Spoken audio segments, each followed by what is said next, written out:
attending. I also happen to be the facilitator for your sessions. I will be facilitating the sessions that you will attend probably for much of the semester, because really the basis upon which I became the project leader is because I'm a multi-methodologist, if that can be said in one word. But I have spent probably the last 20 years or so working with different methodologies across the qualitative, quantitative, and mixed method paradigms. So this week, I get to expose you to all the thoughts and thinkings and the approaches to how you select a methodology and a design for your study, and also speak you through the characteristics of the different methodologies. So when you are selecting something or deciding not to select it, you do so on the basis of a very in-depth understanding of that particular methodology. How the sessions run, and you will have probably understood that we have, during the course of the week, we have 5 distinct sessions. 2 are dedicated to quantitative research methodologies, 2 are dedicated to qualitative research methodologies, and we have a final one that looks at mixed methods research. Just for purposes of understanding how this runs, please be aware that I will probably turn off my camera in the next minute or 2, just so that I can put the presentation up, the presentation that you're going to be looking at. And this presentation is rather long. We're looking at selecting a methodology and a design, and in particular, we're looking at quantitative research methodologies. So those are particularly laborious because there's usually a lot of background information that people have not, or in my experience, people have not been exposed to. So I will spend a fair amount of time describing and clarifying some basic principles, which one would hope all of you have a good grasp of. But unfortunately, the research on masters and doctoral students suggests that most of the students don't have the necessary level of understanding of basic principles. And for that reason, when we kind of layer on additional things for you to understand, it becomes hard, because the foundation upon which it is built is not as solid as we have assumed. So with this particular program, we make no assumptions whatsoever. The only assumption we assume or make is that we assume that all of you want to be supported to develop your research skills from the very, very bottom all the way to the very top. So you will see the structure in which things are presented speaks very much to that ethos. And yeah, so I ask you to enjoy the next hour and a bit with me. And then after that, we'll get an opportunity. There will be opportunities for you to ask questions. But for now, remember, this presentation will be made available to everybody and anybody who wants to look at it. The structure of how I present things for those who are meeting me for the first time is that I will begin the session with an overview of some conceptual things that need to be clarified, some basic things that I think need to be understood going forward.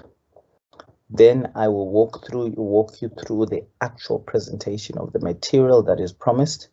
And just for ease of reference after the fact, I always make sure that I add in a few slides here and there that I won't reflect on during the presentation, but I put on in any case, so that when you're on your own and you're self-guiding, they can kind of help to just bring things together much more seamlessly.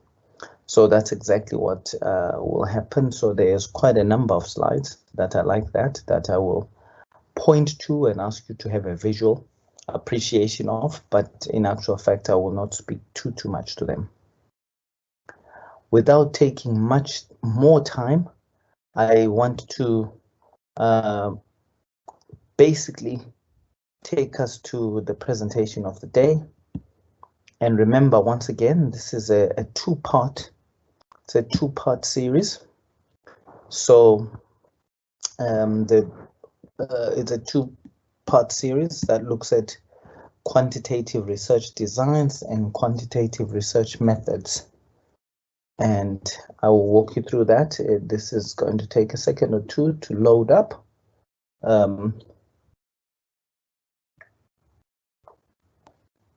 You will appreciate, or just for purposes of stating the obvious, you will know that there are three paradigm spaces that people talk about in research, and those are really to do with qualitative, the qualitative paradigm, the quantitative paradigm, and the mixed methods paradigm.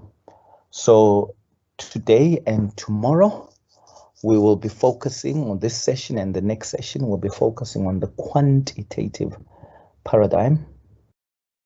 And that, of course, allows you to work through all the aspects that relate to qualitative research methodologies and designs thereafter.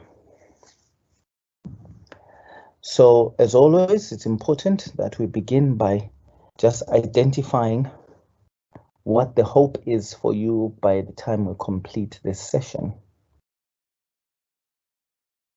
So, if you look at the session outcomes that you have in front of you, the first thing is that we need you, and I've omitted some outcomes that are assumed. We of course need you to be able to identify what quantitative methodologies are by comparison to qualitative ones, and in that same vein by comparison to mixed method research. We also need you to identify and describe the most common quantitative data collection approaches. Also be able to analyze the different data collection methods that are used within quantitative research for you to have a better grasp of where their strengths are and what their weaknesses are. And the reason we do this, apart from it being useful for you if you're choosing a particular method, it also serves as a basis for you to decide why you opted to not choose something, or why you chose a particular option versus another. It's all to do with the interplay between the weaknesses and strengths of that particular choice. We are going to expose you to the concept of population, the whole sampling elements to this. And remember, these session learning outcomes are outcomes for both the first part of quantitative research methods and the second part. So the issue around sample size strategies and all those things is something that we speak to much more explicitly in the second presentation. So you won't see it in this very particular presentation, but it is promised nonetheless. We are also going to introduce you to different formulae that are used for determining sample size. And then, of course, there are different typologies within qualitative research that need, there are different typologies within qualitative research or quantitative research that need to be spoken to, and you will be introduced to the dominant ones so that you have a clarity about what is out there. And as with all sessions of this type, I cannot exhaustively cover everything that is possible, but what I can do is give you some foundational clarification about how you decipher different types of quantitative methodologies that are out there. So basically, I give you the key to open the door to, even though I don't explicitly walk you in, and that is literally all that is necessary really for anybody who's being taught about this, because once you have figured out the key, the rest will be self-revealing.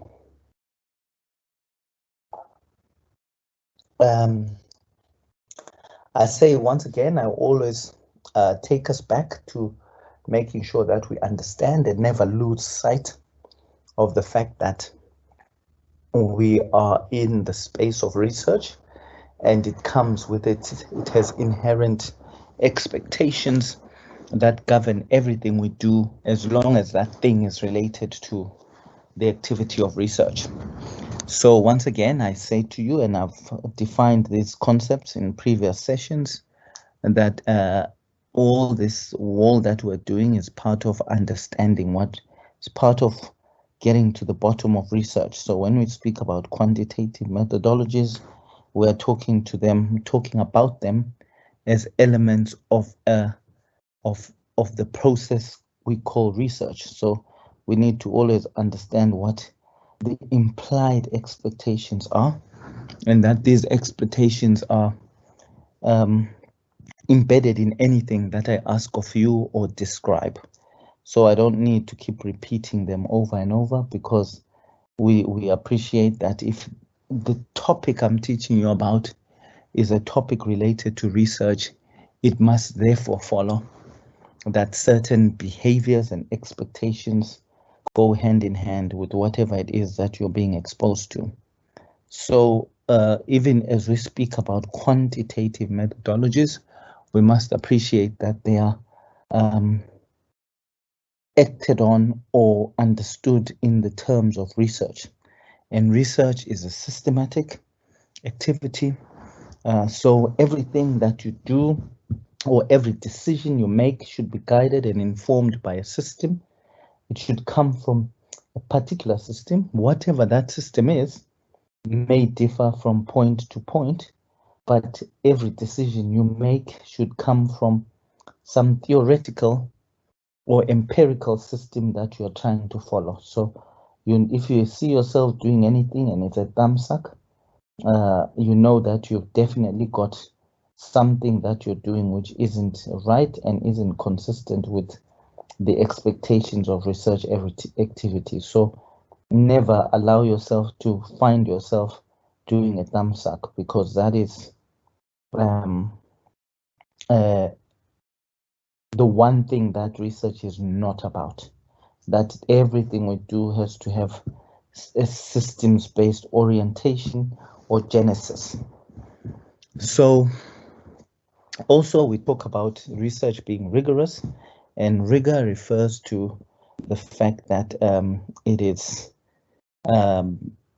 it seeks to look at all the available options before arriving at a particular decision or choice.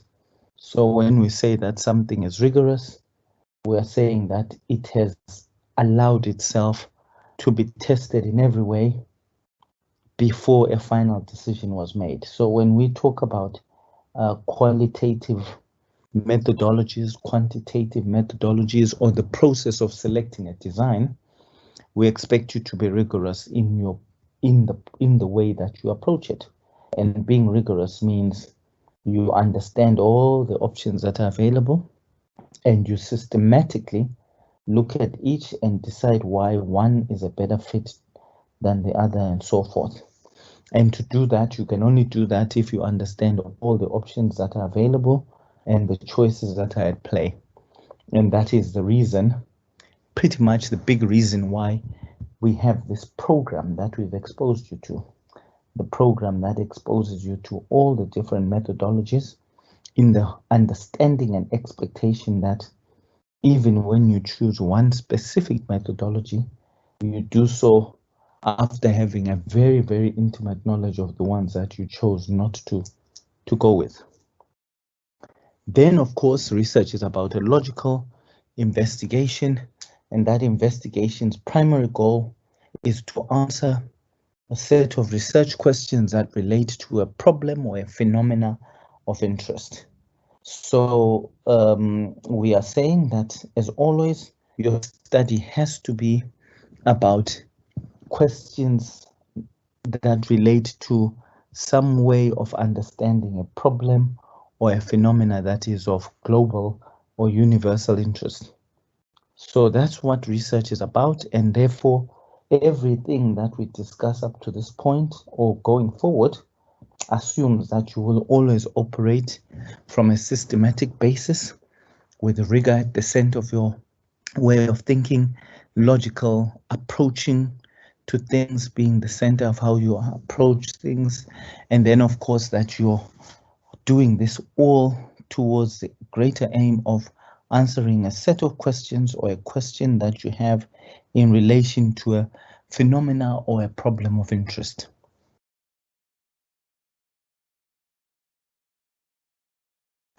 And so we know that, as I've said already, that research, regardless of what it is we're talking about, it has these characteristics of being systematic, rigorous, disciplined, and its search for an understanding of what is going on in relation to this phenomena that you would have chosen as your phenomena that you are interested in.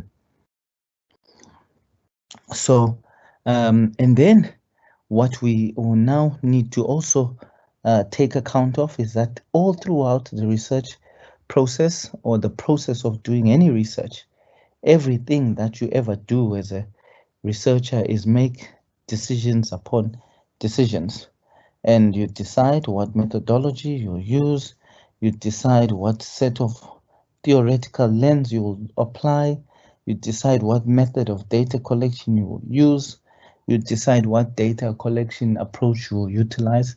And if you were to reflect this as a decision tree, you would show that if you give someone 10 people the same topic to research, chances are they will make, and none of them will have the same study because they all make different choices at different places, and there are so many places at which choices get made that the chances of the same decision or choice being made by researchers all the way through is actually very remote. And as such, it means that every decision you make, you have to defend, you have to make sure that you can explain the logical basis upon which you were directing yourself. Now, in front of you, you've got some basic things that I expect you already know, but I've put them up there for you. They are the differences between qualitative and quantitative research, and in terms of the way that their aim or their purposes are reflected, in terms of how the research process is spoken about, in terms of how data is gathered, in terms of how each paradigm analyzes the data that it has in front of it, how the findings from that particular space are looked at. All of those are different between quantitative and qualitative studies, and you will notice that quantitative research is about seeking explanations and being able to make cause and effect predictions so that generalizations can be drawn.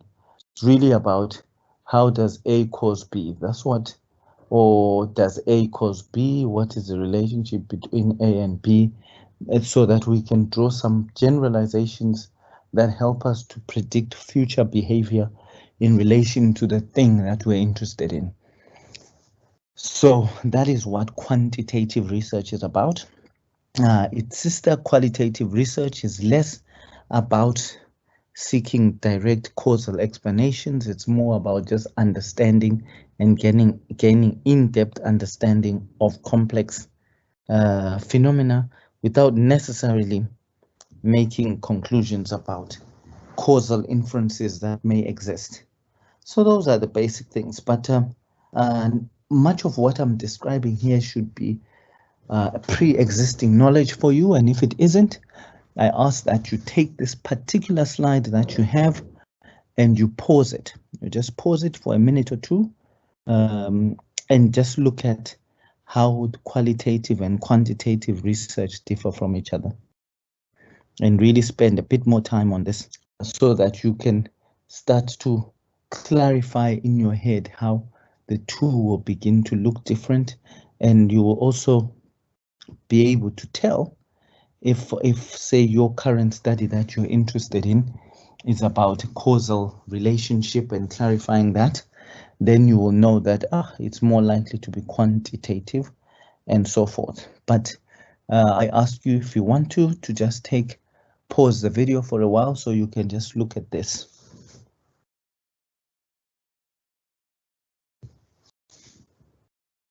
Now, the next thing that is also background information, and it is background information, but it is important information I want you to have some awareness of. And remember, so far, as I've said, my session is focused on giving you an understanding of,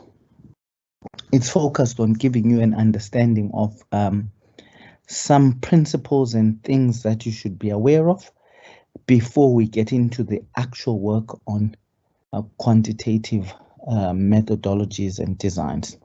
So this is the first, it's another one of the things that should be background information. This was covered for those of you who've attended previous sessions. It was described before, but if it has not been, you've not been exposed to it, I suggest that you also pause the slide and you go and look at something they call Sackett's hierarchy of evidence. There's a reference at the end of this presentation that directs you to this. And this hierarchy of evidence basically is a pyramid that allows us to categorize different types of research data so that we can get a sense of what data is much more scientifically credible than the next. So basically, it's a tool for measuring the quality of evidence that comes from different types of data. So for example, if you received evidence through background information or expert opinion, say if you came to see me and you were interested in a topic and you believed I was an expert, and I sat with you for 2 hours and I just told you my opinions about it, that would be the equivalent of expert opinion. According to this hierarchy, according to Sackett, that represents the lowest level of credibility in terms of the quality of evidence. And it kind of makes sense, because if you think about it, a person's individual opinion is subject to all sorts of subjective influences, that it is likely that the information that they're sharing is biased in a way that changes or taints the quality of that information. But of course, if you are looking at case-controlled studies, or if you have reports that are written up as published reports, those published reports are a slightly better level of information than someone's spoken word. So this hierarchy identifies it as such and basically says that, look, if someone is looking at a report and they say a report says do this, and then an individual you meet gives you their expert opinion and tells you to go a different way from the report, the idea is that you should assess the quality of the information from the report as being of a higher quality than that which came from someone's biased expert opinion. And what this hierarchy then asserts is the position that systematic reviews, which are at the very top, represent the highest quality of evidence that one can seek to have. So when you're looking for papers and you're looking for things in quantitative research, remember, this is just about quantitative research, no other form. If in quantitative research you are looking for paper and you want evidence that can be seen to be very high quality, to be very credible, then you look for systematic reviews as the basis of your information. And the further down the pyramid you go, the lower the level of quality of information. So this hierarchy is just a useful way for you to segregate out and differentiate between sources of evidence. And now, the next concept that is spoken about in quantitative research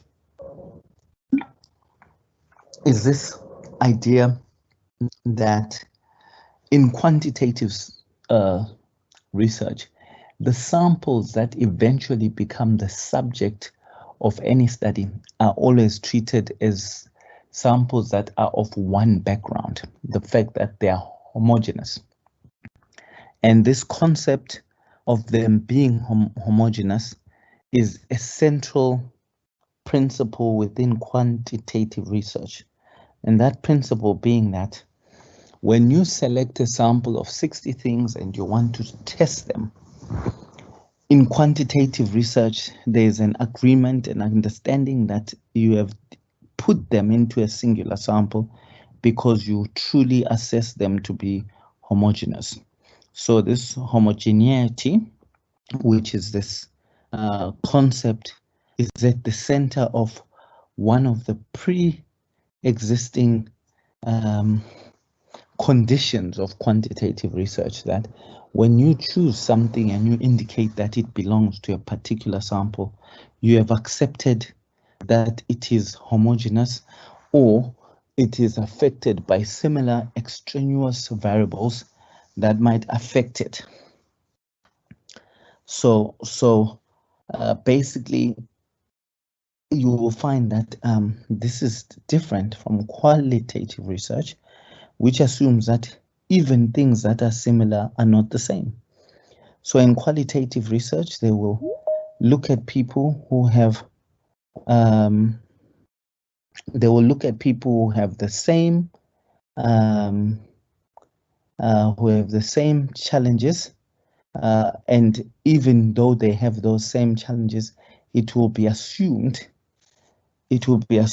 that they are different by virtue of being affected differently or possessing background information that's different.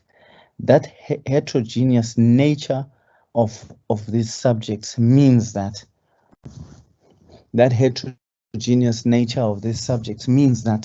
they are accepted to be different no matter how similar they appear to be from the surface. And that is at the very center of qualitative research. But at the very center of quantitative research, you have this concept that everything that is sampled and has similar variables or background variables is of the same background, so it's homogeneous. And of course, once you assume that the thing you're studying is of a similar background, then what goes with that is the awareness and understanding that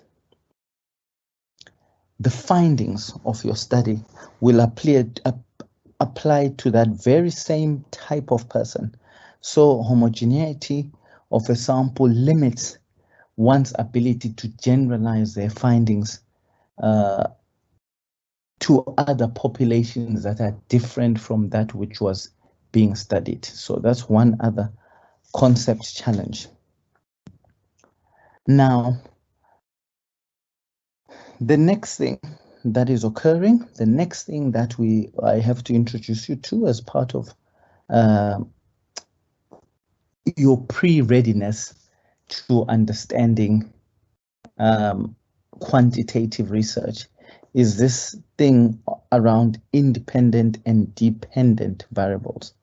So in quantitative research, there are two types of variables that people deal with generally. There's one that they call an independent variable and the other that they call a dependent variable. And essentially, one is a mirror image of the other. So if you understand one, you are in a position to work out what the other one is. So for the purposes of clarity, I think I will start by explaining what a dependent variable is, because it just is easier to work from that.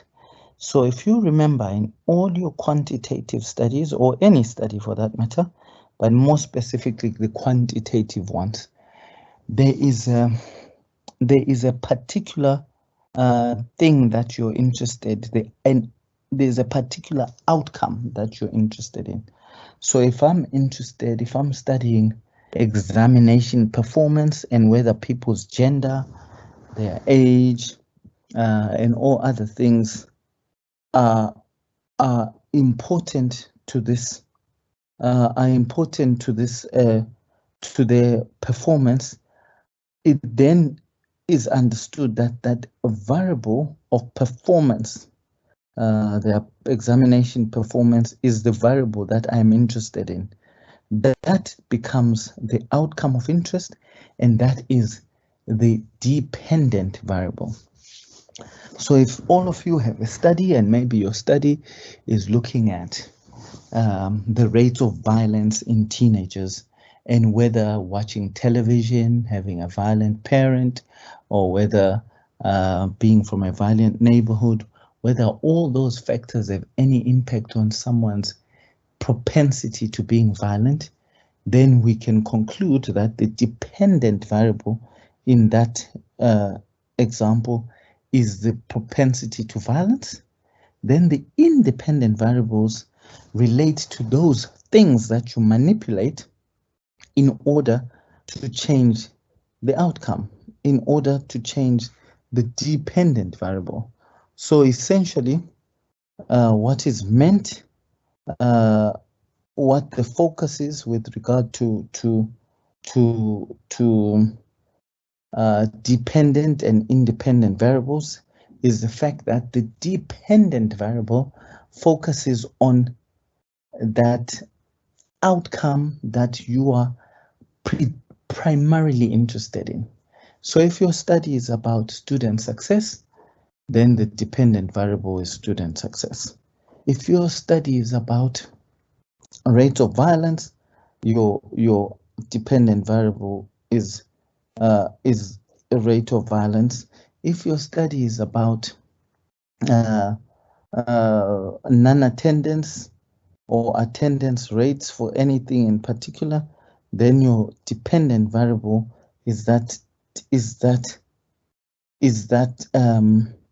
your dependent variable is that outcome that is the center of what you are interested in explicitly. So the independent variable, as I said, is the mirror opposite of a dependent variable. So if the dependent variable is about the outcome, then the independent variable is about those factors or variables that you manipulate to affect the outcome. So the independent variables can be those things that you manipulate so you can affect the independent variable. So if I'm interested in student success, and I say student success depends on someone's intelligence, it depends on how hard they work, it depends on whether they come from a good home, whether they're rich, all those things about being wealthy, about the home they come from, all those are independent variables. And so in a particular study, particularly in the study you are likely to be doing, you will have a number of independent variables because they are the things and factors that you're interested in playing around with to see how they affect the dependent variable. So in your study, you are likely to have a single one dependent variable, but instead you will have many independent variables.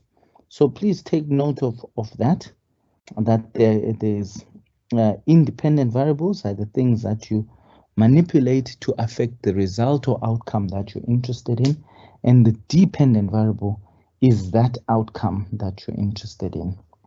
So anyone who ever asks what's an independent and a dependent variable, the answer is as I have provided to you, and you may need to play this over and over and over and over again to get a sense of this.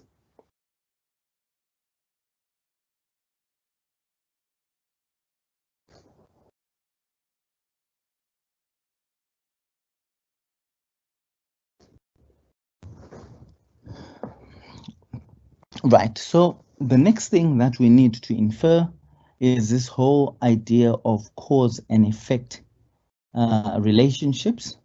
The first cause and effect, and this is a central concept within quantitative research, this whole idea of cause and effect relationships.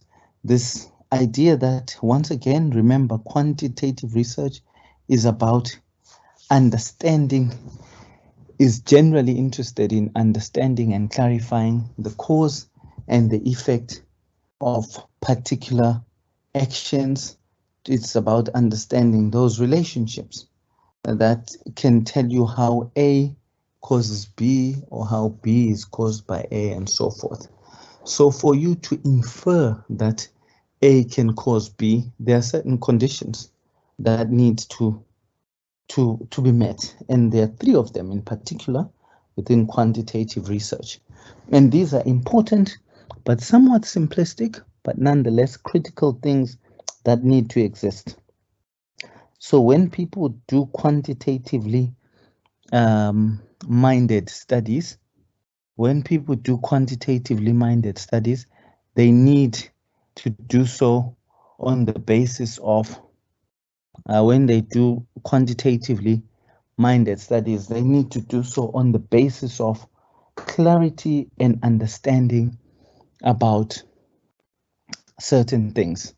They need to do so on the basis of understanding that you can't explore a relationship between A and B if there's no evidence that A or B are indeed associated with each other in any shape or form. So you cannot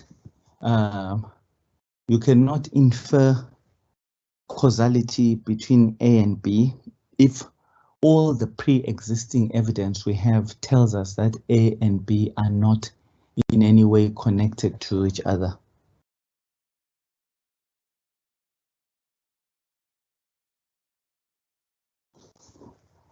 Then, so what we're saying is that the first condition is that the causal variable, i.e. the independent variable, and the result, the dependent variable, must be associated with each other for us to even begin to be interested in whether A is related to B. You have to have some understanding that age is related to performance, for example, for you to even want to seek a cause and effect relationship between the two. Then, of course, there's also another precondition, and that precondition is that the cause must precede the effect. So what we're saying is that if you're studying whether A is related to an outcome B occurring, we have to be fairly sure that in its natural appearance, A will appear generally much before B occurs. Because if we have no evidence that A occurs before B, then we have a problem in that we are likely to end up with us trying to explore something that is shown to not really have a cause and effect line of existence. Then, of course, the next thing is that if we're asking whether A causes B, we have to be sure that the relationship that we are exploring is not explainable in any other way.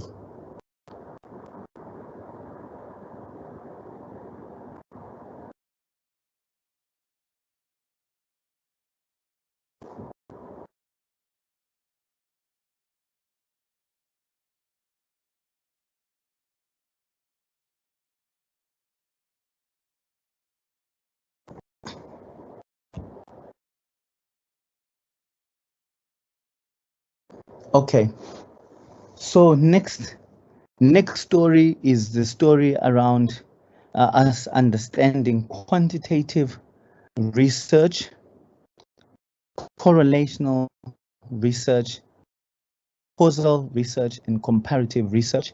And I will pause the recording now so that we do the second